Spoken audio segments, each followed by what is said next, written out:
G20 summit की इस महत्वपूर्ण कॉन्फ्रेंस में मेरे साथ मंच पर उपस्थित मोदी जी की मंत्रिपरिषद में मेरे साथी श्रीमान राजीव चंद्रशेखर जी, श्री अजय कुमार मिश्रा जी, नीति आयोग के उपाध्यक्ष श्रीमान सुमन बेरी जी, भारत सरकार के गृह सचिव अजय कुमार भल्ला जी, उपस्थित सभी संस्थाओं से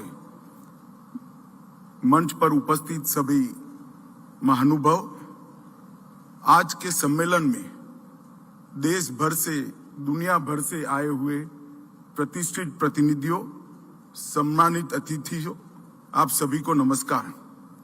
सबसे पहले मैं भारत में आपका स्वागत करते हुए उस भूमि पर आए हैं, इस भूमि पर आपका स्वागत है जहां विरासत और टेक्नोलॉजी ड्रिवन डेवलपमेंट दोनों एक साथ चल रहे हैं। एनएफटी, आर्टिफिशियल इंटेलिजेंस और मेटावर्स के युग में क्राइम और सिक्योरिटी, इस विषय पर G20 सम्मेलन में आज मेरे साथ शामिल होने के लिए भारत सरकार की ओर से मैं आप सभी का बहुत बहुत धन्यवाद करता हूं। इस सम्मानित सभा में तेजी से जुड़ रही दुनिया में साइबर रेजिलेंस स्थापित करने के लिए राष्ट्रीय और अंतर्राष्ट्रीय दोनों स्तरों पर सहयोग की आवश्यकता पर मैं जोर देना चाहूंगा। आप सभी जानते होंगे कि इस वर्ष भारत G20 की अध्यक्षता कर रहा है। भारत की G20 अध्यक्षता का घोष वाक्य वसुधैव कुटुंबकम है, अर्थात one earth, one family, one future है, जो हमारी पुरानी सांस्कृतिक विरासत को दर्शाता है। यह वाक्य शायद आज की डिजिटल दुनिया के लिए सबसे अधिक रिलेवेंट है। टेक्नोलॉजी सभी कन्वेंशनल जियोग्राफिकल, पॉलिटिकल तथा फाइनेंशियल सीमाओं को तोड़कर पार पहुंच चुकी है। आज हम सब एक बड़े ग्लोबल डिजिटल विलेज का हिस्सा है। हालांकि टेक्नोलॉजी मानव कम्युनिटी और देशों के और करीब लाने वाला एक पॉजिटिव डेवलपमेंट है, लेकिन कुछ एंटी सोशल एलिमेंट्स तथा स्वार्थी वैश्विक ताकतें भी हैं जो नागरिकों और सरकारों को आर्थिक तथा सामाजिक नुकसान पहुंचाने के लिए टेक्नोलॉजी का इस्तेमाल कर रहे हैं।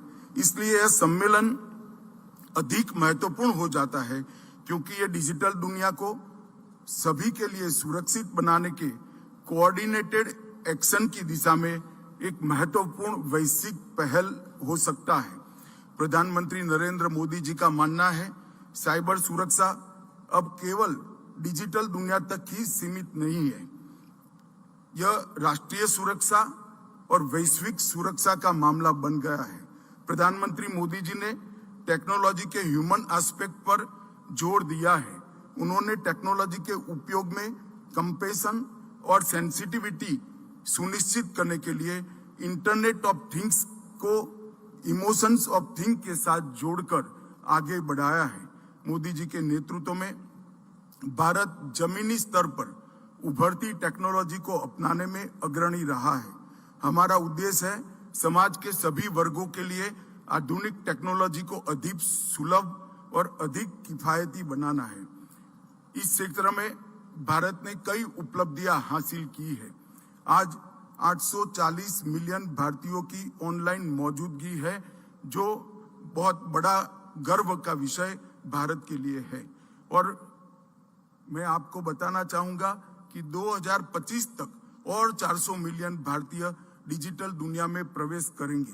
9 वर्षों में इंटरनेट कनेक्शन में 250% से ज्यादा वृद्धि हमने दर्ज की है। प्रति जीबी डेटा की लागत में हम 96% कटौती करने में सफल रहे हैं।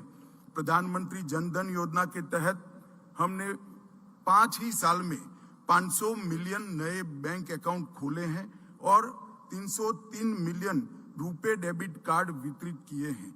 डिजिटल ट्रांजैक्शन की क्षेत्र में भी हमने ढेर सारी उपलब्धियां हासिल की हैं। 2022 में भारत 90 मिलियन लेन देन के साथ वैश्विक डिजिटल भुगतान में अग्रणी बना हुआ है।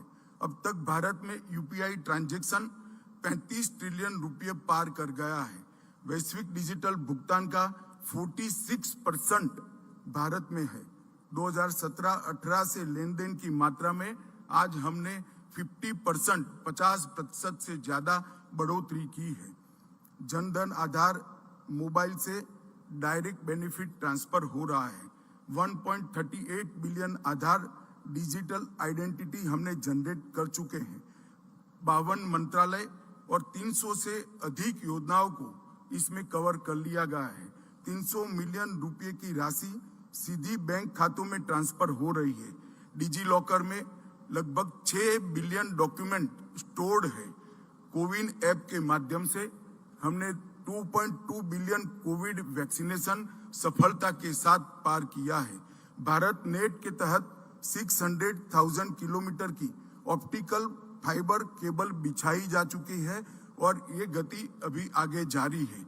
उमंग ऐप नए युग के शासन के लिए एकीकृत मोबाइल एप्लीकेशन है जिसपे 53 मिलियन रजिस्ट्रेशन है। सेवाओं की डिजिटल डिलीवरी के इनिशिएटिव ने एक दशक में भारत को एक डिजिटल राष्ट्र में बदल दिया है। मित्रों, इसके साथ साथ ही साइबर खतरों की संभावना भी बढ़ी है।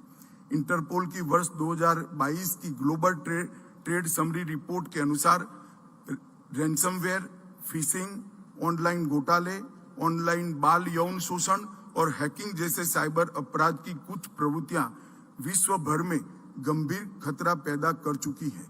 ऐसी संभावना है कि भविष्य में ये ट्रेंड और बढ़ेगा।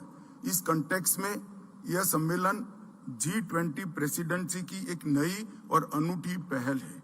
G20 सम्मेलनों में साइबर सुरक्षा पर अब तक का यह पहला सम्मेलन है।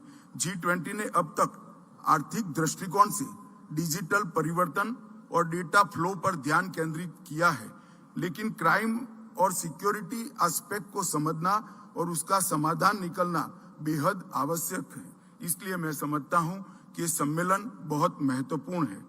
हमारा प्रयास है NFT, AI, मेटावर्स तथा अन्य इमर्जिंग टेक्नोलॉजी के युग में कोऑर्डिनेटेड और कोऑपरेटिव तरीके से नए उभरते हुए खतरों के लिए समय पर प्रतिक्रिया देकर हमने क्राइम वर्ल्ड से आगे जाने का प्रयास करना चाहिए।